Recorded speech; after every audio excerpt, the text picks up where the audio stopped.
이 시간 함께 나누실 말씀의 제목은 어떻게 기도할까라는 제목입니다. 이 밤에 우리가 기도하기 위하여 모였습니다. 우리가 어떻게 기도해야 합당한 기도, 주님이 받으시는 기도, 주님이 기뻐하시는 기도가 될 수 있을까? 예수님의 기도의 모범을 통하여 우리가 배우기를 원합니다. 늦은 밤 사람들이 다 잠든 시간에 오늘 예수님께서 지금 어디론가 향하고 있습니다. 그 향하는 발걸음은 어느 날 갑자기 문득 생각이 나서 향하는 그러한 발걸음이 아니라 늘 노상, 똑같은 시간, 똑같은 장소를 향하여 가는 발걸음입니다. 그 발걸음은 세상으로 향하는 발걸음이 아니라 어떠한 유흥을 즐기기 위한 발걸음이 아니라 바로 아버지께 기도하기 위한 발걸음이었다라는 사실입니다. 지금 예수님께서 지금 어디로 향해 가고 있습니까? 감난산으로 가고 있습니다. 겟세마네 동산이라고 일컬어지는 그 감난산으로 우리 주님이, 우리 예수님이 향하고 있습니다. 오늘 말씀에 있는 대로 그곳을 찾으신 것은 어느 날 갑자기 찾으신 것이 아니라 거의 매일같이 오늘 본문에 있는 대로 습관을 따라서 동일한 시간대에 동일한 장소를 지금 예수님이 향해 가고 있는 것입니다. 예수님은 사역하실 때에 많은 사람들을 만나셨습니다. 낮에도 수많은 사람들을 만나고 가르치시고 축사하시고 우리 예수님은 몸이 10개라도 부족하였을 것입니다. 얼마나 피곤하셨을까? 오늘날처럼 편리한 도구가 있는 것도 아니고 마이크가 있는 것도 아니고 차가 있는 것도 아니고 늘 걸어 다니시면서 또 많은 사람들이 모일 때에 말씀하실 때는 또 큰 소리로 이야기해야 되고 정말 많은 사람들을 또 귀신도 내쫓아야 될 것이고 병도 고쳐야 할 것이고 많은 사역이 있었을 것입니다. 얼마나 피곤하셨을까? 하루 종일 사람들과 부대끼면서 지내다가 이렇게 우리가 모여있는 이 시간보다도 오히려 더 야심한 시간에, 피곤한 그 시간에 예수님이 지금 한적한 곳으로 겟세마네 동산으로 기도하러 가셨다라는 것입니다. 기도가 필요 없으신 예수님, 하나님의 본체 되신 예수님, 기도를 안 해도 그분은 능력의 주체가 되시기 때문에, 하나님의 본체가 되시기 때문에 기도할 필요가 없음에도 불구하고 오늘 습관을 따라서 우리에게 모범을 보이시기 위하여 기도하셨음을 우리는 말씀을 통해서 배우게 되는 것입니다. 첫 번째로 예수님은 좋은 습관을 따라 기도하셨다라는 것입니다. 그러기에 우리도 좋은 습관을 따라 기도해야 할 줄로 믿습니다. 39절 말씀을 다시 한번 보겠습니다. 39절입니다. 예수께서 나가사 습관을 따라 감난산에 가심에 제자들도 따라갔더니, 본문에 나타난 예수님께서는 늘 하시던 대로 기도하러 감난산 올리브산으로 올라가셨습니다. 예수님의 습관은 사람 앞에 행하는 습관이 아니었습니다. 자기의 만족을 위한 그런 습관이 아니었습니다. 예수님의 습관은 거룩한 습관이요 하나님이 기뻐하시는 습관이었습니다. 예수님은 오늘 감난산에 기도하러 올라가시는 그 습관뿐만 아니라 또 어떤 좋은 습관이 있었습니까? 누가복음 4장 16절에 보니까 예수께서 자라나신 나사렛에 오셔서 늘 하시던 대로 안식일에 회당에 들어가사 성경을 읽으려고 서심해, 이렇게 하고 있습니다. 습관을 따라 늘 하시던 대로 안식일에는 회당에 가셨다, 예배하러 가셨다, 이렇게 말씀하고 있는 것입니다. 기도하는 습관, 예배하는 습관, 교회 나가는 습관이 생활화 되어 있었음을 볼 수가 있는 것입니다. 예수님의 습관은 우리네처럼 어떤 인간적인 정욕적인 그런 습관이 아닌 것입니다. 여러분, 3살 버릇 80까지 간다는 그런 속담도 있듯이 우리 죄의 본성을 가지고 태어난 인간은 누가 가르쳐주지 않아도 죄된 본성에서 나오는 습관이 배어있는 것이 한두 개씩은 다 있습니다. 그것은 가르쳐주지 않아도, 누가 시키지 않아도 그런 습관이 잘못하면 배일 수 있는 것입니다. 예를 들면 거짓말하는 습관, 남의 것을 슬쩍하는 습관, 이런 것이 어릴 적에 자연스럽게 배어지면 고치기 힘든 것처럼 우리 인간적인 그러한 습관은 죄된 본성 안에서 그 습관이 저절로 나오는 것입니다. 그런데 거룩한 습관, 예수님처럼 지금 기도하시는 때와 장소를 정해서 기도하는 습관, 그리고 예배하는 습관, 이 거룩한 습관은요, 그냥 내버려 두면 저절로 생기는 습관이 아니라고 하는 사실입니다. 인정하십니까?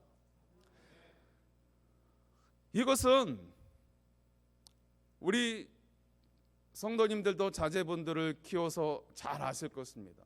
저도 딸 자식을 키워서 잘 알지만 그냥 내버려 두면 절대로 예배 안 합니다.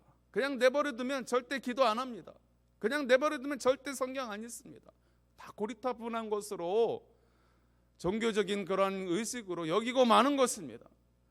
그냥 내버려 두면 절대 하지 않습니다. 심지어 가르치고 매를 들고 달래고 윽박지르고 해도 잘 되지 않는 것이 거룩한 습관이라는 것입니다.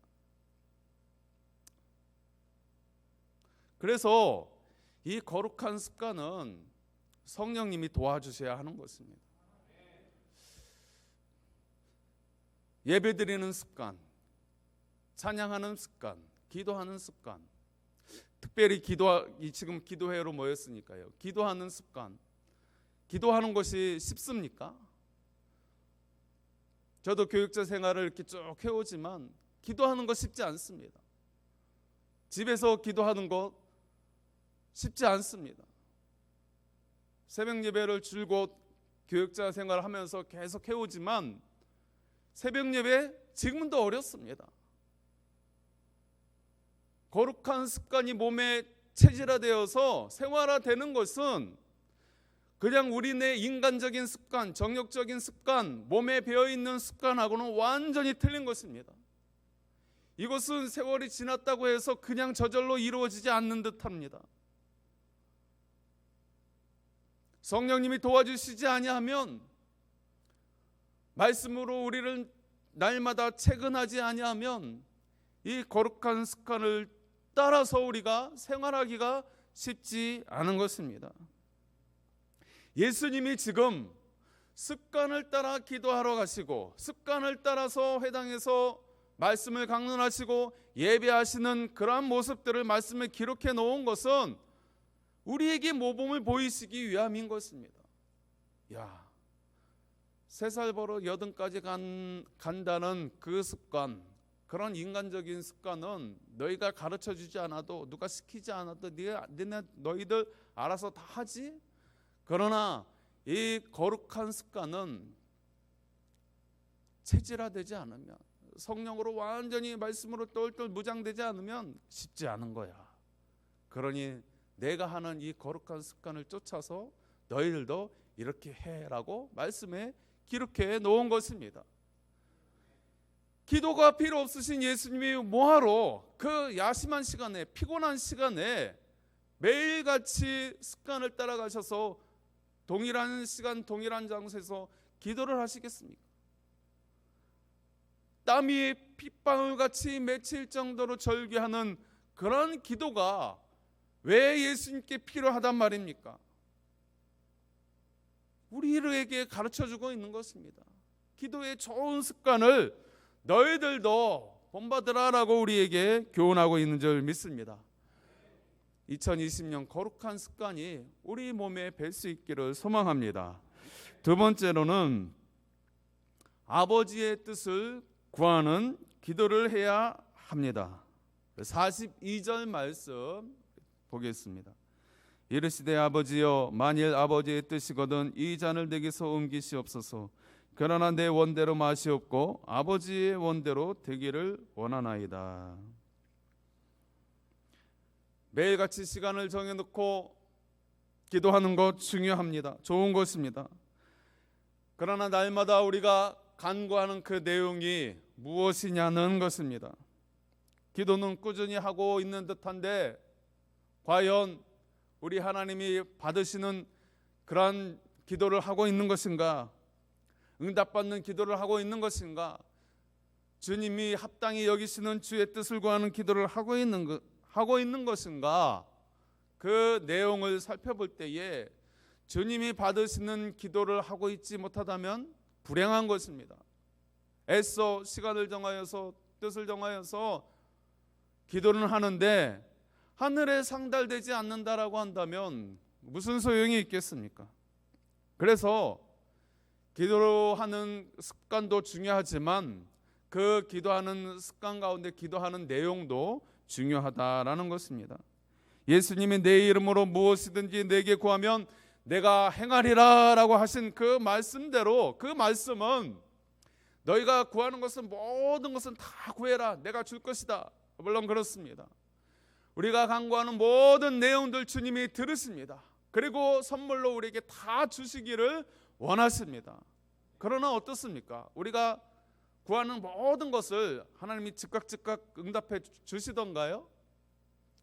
그렇진 않죠. 만약에 우리가 기도하는 모든 내용들을 하나님이 즉각 바로바로 다 응답해 주신다라고 한다면 우리는 분명 결단코 타락해 있을 것입니다. 이 자리에 없을 것입니다. 그래서 기도라고 하는 것은 내가 구한 것을 받는 것도 응답이지만 받지 못하는 것도 응답인 것입니다. 하나님이 기뻐하지 아니하시면 우리에게 주지 않는, 내가 나한테 주어서 해로운 것이면 하나님이 주지 않는 것입니다. 그리고 하나님이 우리에게 필요한 것이라면 우리의 간구를 통해서 응답해 주시더라는 것입니다. 주님께서 내 이름으로 무엇이든지 내게 구하면 내가 행하리라 라고 하신 것은 내 이름으로 나를 믿으라 라는 것입니다. 내가 아버지 안에, 아버지가 내 안에 있는 것을 너희가 믿으라, 내 이름을 믿으라. 믿지도 않으면서 무슨 기도를 하느냐? 예수 그리스도의 이름의 능력을 믿고 간구하라 라고 말씀하고 있습니다. 그러나 그 내용에 있어서 우리 주님의 기도의 내용을 우리가 잘 살펴보아야 합니다. 예수님의 기도를 보십시오. 이르시되 아버지여, 만일 아버지의 뜻이거든 이 잔을 내게서 옮기시옵소서. 육신의 나약한 인간의 육신을 입은 예수님도 오늘 이 대목에서는 나약한 인간적인 기도를 합니다. 이 잔을 내게서 옮기시옵소서. 이 잔이 무엇입니까? 십자가입니다. 십자가. 온 인류를 위한 십자가. 대속의 제물이 되어지는 십자가. 그 희생의 십자가를 주님 할 수만 있으면 옮겨 주옵소서. 이것이 육신을 입으신 예수님의 뜻이었습니다. 그리고 그 간구를 우리 하나님께 올렸습니다.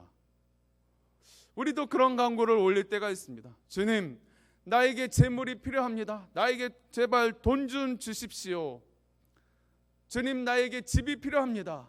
집을 주십시오.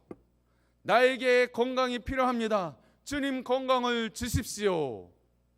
기도할 수 있습니다. 예수님도 그런 기도를 하고 있는 것입니다. 육신의 기도를 하고 있는 것입니다. 육신의 필요를 따라 기도하고 있는 것입니다. 그런데 전제 조건이 있습니다. 그 전제가 무엇입니까? 아버지의 뜻이거든. 그럼 우리의 기도의 내용에 있어서 중요한 것은 내 이름으로 무엇이든지 구하라라고 하신 그 주님의 말씀 가운데에 우리가 주님의 이름으로 무엇이든지 간구할 때에 중요한 것은 아버지의 뜻이라는 것입니다.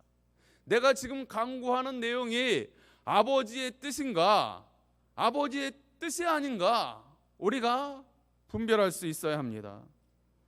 내 원대로 마시옵고 아버지의 원대로 되기를 원하나이다. 이것이 예수님의 최종 기도입니다. 나의 뜻은 지금 이 십자가 고난을 회피하는 것이 내 인간적인 마음이지만 하나님, 그것이 아버지의 뜻이거든 그렇게 해주시고 그렇지 아니하시다면 아버지의 원대로 나를 십자가를 지게 하옵소서. 이것이 지금 예수님의 기도라는 것입니다. 여러분, 이런 기도가 그냥 인간적인 욕심으로 이런 기도를 할 수 있겠습니까? 정력적인 그런 마음으로 이러한 기도를 우리가 하나님께 올릴 수 있겠습니까? 그저 어린애처럼 달라고만 계속해서 주님 돈 주시옵소서, 건강 주시옵소서, 재물 주시옵소서, 우리 자녀 잘 되게 해주옵소서, 사업 번창하게 해주옵소서, 근심 걱정 없게 해주옵소서, 이런 기도일 것입니다. 우리가 다 그 범주 안에 다 있습니다. 그러나 중요한 것은 아버지의 뜻이거든. 아버지의 뜻이거든 건강을 주시고, 아버지의 뜻이거든 재물을 주시고, 아버지의 뜻이거든 사업이 번창하게 하시고, 그러나 나의 원대로 마옵시고 아버지의 원대로 되기를 원하나이다. 내 원은 자식 새끼 잘 되고 번창하고 돈 많이 벌고 건강하고 잘 되기를 원하지만, 이것이 나의 육신의 원이지만, 그러나 아버지의 원이 그것이 아니라면 아버지의 뜻대로 하옵소서. 나는 건강 얻어서 재물 얻어서 그것 가지고 주께 영광 돌리기를 원하는데, 아니야, 너 재물 주면 너 세상으로 나갈 게 뻔해. 너 건강 주면 너 그 건강은 힘 얻어서 주의 일 안 하고 다른 거 할 게 뻔해. 그러니 네 은혜가 내게 족한 거야. 너는 내가 지금 너에게 재물을 조금 주고 건강하지 못하게 한 것은 그것을 통해서 내게 영광을 돌리게 하기 위함이야. 그것이 내 은혜가 내게 족한 것이야. 이것이 아버지의 뜻일 수 있다라는 것입니다. 그래서 예수님의 기도는 이 십자가라는 쓴 잔을 옮겨 주옵소서라는 기도가 아니었고, 아버지의 뜻이라면 그 쓴 잔을 내가 달게 받겠습니다 라는 그 표현인 것입니다. 사랑하는 성도 여러분, 이 밤에 우리가 간구하는 내용들이, 주님, 나는 이 십자가, 이 가정이라는 십자가, 자녀라는 십자가, 재물이라는 십자가, 직장이라는 십자가, 나는 이 십자가를 내려놓기를 원하는데 주님은 그 십자가를 더 지라고 말씀하신다면 나는 그 십자가를 주님의 뜻대로 지겠습니다. 여러분, 이런 기도를 우리가 할 수 있다라고 한다면 분명코 예수님의 기도의 내용을 닮은 그러한 기도가 될 것입니다. 그러나 걱정하지 마십시오. 우리 하나님은 의롭고 미쁘시사 우리의 인생들을 바라보실 때에, 여러분 우리 성도들의 형편을 바라보실 때에 내 어깨가 주저앉을 만큼 감당하지 못할 그러한 십자가를 절대 지어주지 않습니다. 내가 볼 때는 힘겹고 버겁고 벗어 던지고 싶지만, 그러나 주님은 그것을 질 수 있는 힘을 주시고 능력을 주시고 그것을 통해서 영광 거두신다라는 사실을 믿으시기 바랍니다. 그래서 벗어 던지게 하여 주옵소서, 그 간구보다는 이 십자가를 감당할 수 있는 능력을 달라고 기도할 수 있기를 바랍니다. 세 번째로는 힘쓰고 애써 더욱 간절히 기도하신 예수님의 모습을 보게 됩니다. 44절을 봅니다. 예수께서 힘쓰고 애써 더욱 간절히 기도하시니 땀이 땅에 떨어지는 핏방울같이 되더라. 얼마나 간절히 기도하셨으면 땀이 핏방울같이 떨어졌다라는 표현을 할까요? 여러분, 기도는 그래서 노동이라고 하는 듯합니다. 기도 쉬운 것 같은데 어렵습니다. 기도 중노동입니다. 하면 할수록 쉽지 않습니다. 정말 성령님이 도와주시지 않으면 이 기도를 습관을 따라서 깊이 있게 능력 있게 정말 간절한 마음으로 그렇게 기도하는 것이 잘 되지 않습니다. 그러나 그런 기도를 우리가 사모해야 합니다. 우리 예수님처럼 간절한 마음으로 성령의 도움으로 우리가 그렇게 예수님처럼 땀방울이 핏방울이 될 정도로 그렇게 집중하여서 간절하게 기도할 때에 왜 우리 하나님이 기도를 들어주시지 않겠습니까? 우리 그러한 기도를 회복할 수 있기를 원합니다. 우리가 그런 기도를 주님 앞에 올려드릴 수 있기를 원합니다. 지금은 정말 기도할 때입니다. 지금 우리가 평안한 것 같지만 정말 많은 그러한 변화들이 일어나고 있습니다. 우리의 가정적으로도 그렇겠지만 개인적으로도 그렇겠지만 나라적으로 또 이 전 세계적으로 정말 보이지 않는 그러한 변화들이 얼마나 눈에 보일 만큼 많은 변화가 자고 일어나면 바뀌어져 있는 것이 이 세상입니다.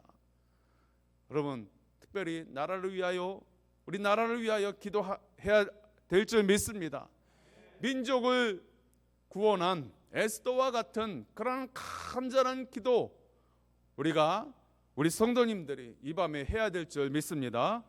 네 번째로는 시험에 들지 않게 기도하라라고 하셨습니다. 앞서 기도의 길을 따르는 제자들에게 예수님이 당부하셨습니다. 40절에 보면 유혹에 빠지지 않게 기도하라라고 그렇게 하셨습니다. 그리고 46절에 보면 이르시되 어찌하여 자느냐 시험에 들지 않게 일어나 기도하라 하시니라. 제자들을 책망했습니다. 나는 열심히 땀방울이 핏방울이 될 정도로 기도하는데 너희들은 왜 기도하지 않느냐? 스승이 기도하는데 제자가 졸고 있어? 우리 예수님이 그렇게 책망하는 것보다는 이제 예수님은 로마 군병에 의해서 잡혀갑니다. 그리고 십자가를 지게 되어집니다. 그때에 이 제자들이 유리방황할 것을 예수님은 다 아셨습니다. 3년 동안 가르쳤고 3년 동안 동고동락했지만 예수님 자신이 이제 잡혀갈 때에 이 제자들이 믿음이 확 떨어져서 정말 흩어져 버릴 그런 추풍 낙엽과 같은 모습으로 되어질 것을 예수님이 바라보시고 깨어 기도하라고 말씀하신 것입니다. 우리는 연약한 인생입니다.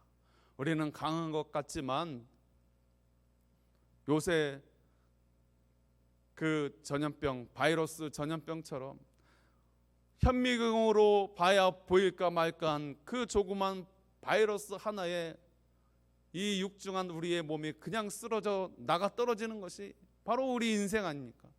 그래서 성경은 연약한 인생을 들에 나는 풀과 같다라고 그렇게 표현을 하고요. 아침에 꼈다가 지는 안개와 같다라고 그렇게 표현을 하지 않습니까? 사랑하는 성도 여러분, 우리의 강함은 우리 안에서 나오는 것이 아니라 위로부터 주님께로 오는 줄 믿습니다.